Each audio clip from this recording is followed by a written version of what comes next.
Hello Aquarius, Sun, Moon, Rising, and Venus signs. Kamusta kayo? Sana po nasa mabuti kayong kalagayan. Welcome back po sa Star Tarot.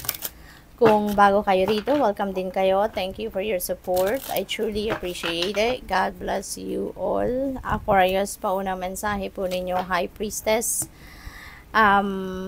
Siguro, kayo ngayon, Aquarius, yung intuitive abilities ninyo are on point. Kaya iniimbitahan kayo sa ngayon na pakinggan ninyo yung inyong intuition. Okay? Because there could be guidance coming your way. Maaring ito ay dinadasal talaga ninyo, hiningin ninyo, nagabayan kayo. Or meron kayong sitwasyon na kailangan ninyo ng guidance. Kaya pinapadalhan kayo ng gabay, no, ng divine universe. There could be secrets as well that are coming to light. Maaring sinisekreto ninyo ito, at kayo ang magda-divulge na sa ngayon. Maaring i-share nyo na yan na sekretong yan sa ibang tao sa ngayon, no? Pwedeng ganon.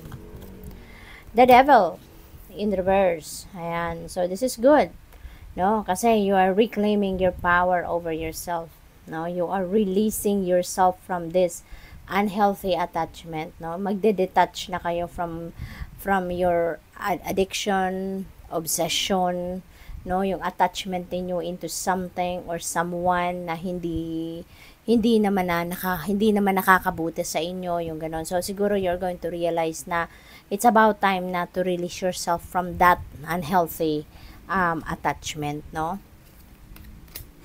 We have 5 of Cups in reverse, no. So this is good. Kasi finally, magkakaroon na kayo ng peace.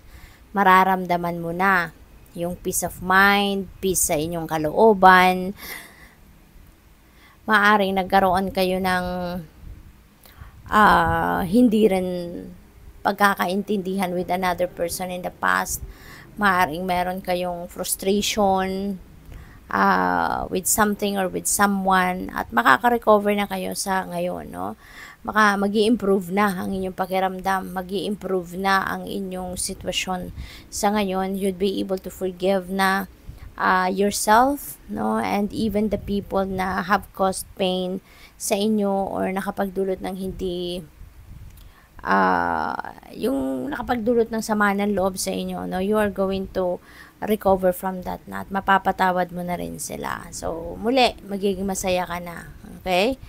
At sa lahat ng yan, no, na pinagdaanan ninyo, meron kayong karamay, no? Merong mga tao na nasa paligid ninyo that are very supportive of you, which is really, really good. Kasi meron kayong kasangga, diba? Sa mga pinagdaanan ninyong challenging situation sa buhay, pinagdaanan ninyong lungkot, hirap, you know, meron kayong mga taong nakatulong sa inyo. Meron mga taong naging supportive of you. Kaya napakaganda rin, no? Kaya siguro naging mas magaan din ang journey ninyo kasi meron kayong support na nakukuha from the people around you. Maybe kamag-anak ninyo, kapamilya, kaibigan, mga ganon. For others of you, maaring teamwork naman ito in collaboration sa trabaho or project or business. Baka merong mga business partnerships din dito na pinasukan kayo, no, yung ganon. And this is the beginning of your success, Aquarius, no. Magsisimula na kayong umangat sa buhay, magsisimula na kayong mag-progress. Kung ano man ang mga pinagkakaabalahan ninyo sa buhay sa ngayon, that's going to lead you towards success.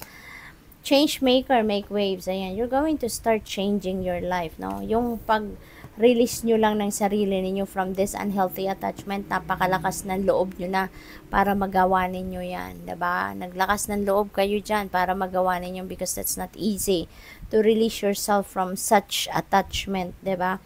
And you are a change maker, no? Gagawin mo na ngayon gagawin mo na yung mga pagbabago sa buhay mo sa ngayon para umangat ka na, para umalagwa ka na sa buhay, matanggal ka na or maialis mo na yung sarili mo sa negative energy, sa negative situation, which is really good. We have collaboration of souls, no? This is collaboration of souls. So definitely, marami kayong collab na gagawin sa ngayon. Maybe you are expanding your network sa ngayon. Mas marami kayong kliyente siguro, mas marami kayong magiging kaibigan sa ngayon, mas marami kayong contacts, mas marami kayong makikilala ng mga bagong tao sa ngayon. And maybe those people will play significant role sa buhay ninyo, sa iba't ibang area ng buhay ninyo na meron kayong support, meron kayong makakatulong, meron kayong magiging bagong kaibigan, kasosyo, yung mga ganon. Gratitude. Again, ayan. So, kaya kayo ibibless, no, ng universe because maybe you are going to learn to be grateful, no, for everything that you receive sa buhay ninyo, for everything that you have in your life, diba?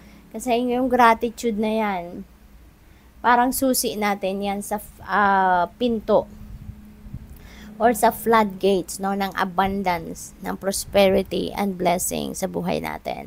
Ang gratitude, no, kung lagi nating pinoproject ang pagpapasalamat, lagi tayong nagpapasalamat for anything na dumadating or nangyayari sa buhay natin. Pinapakinggan tayo ng universe or naririnig tayo ng universe at mas naghahanda siya or nagbibigay siya ng mas marami pang biyaya para sa atin. Diba? Kasi natutuwa siya, diba? Na tayo'y marunong magpasalamat, na tayo'y nag-a-acknowledge ng kanyang mga biyayang pinapadala. We have, you are epic. Wow, ayan, you are really going to succeed in something.